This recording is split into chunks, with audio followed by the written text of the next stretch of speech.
Tip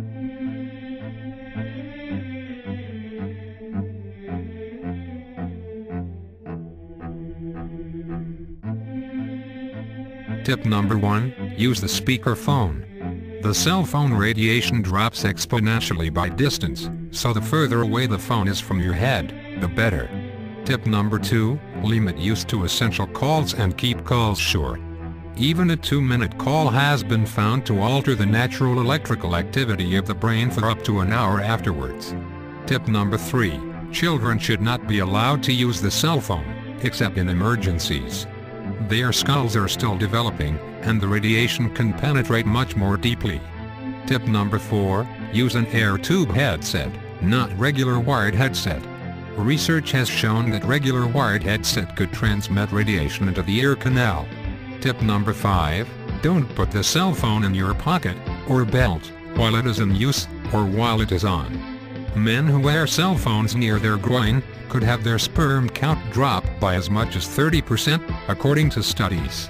Tip number 6, if using phone without an air tube headset, wait for the call to connect before placing phone next to the ear. The radiation level is higher while phone is still trying to make a connection. Tip number 7, do not use the cell phone in enclosed metal spaces such as vehicles or elevators. Phones need more power to make connection. The metal enclosure also traps the radiation and reflects it back at the occupants. Tip number 8, do not make a call when the signal strength is 1 bar or less. The phone must work harder to establish a connection and thus emits more radiation. Tip number 9, buy a phone with low radiation rating. The phone's specific absorption rate value, or SAR for short, can be found in the phone manual.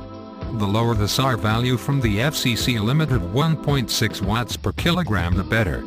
Visit cellphone-health.com for our current list of low radiation cell phones. Tip number 10, use scientifically proven cell phone radiation reducing or protection device. Visit cellphone-health.com for some of these devices that have passed our evaluation. Visit cellphone-health.com for more cell phone radiation information and solutions, or click the link in the description below.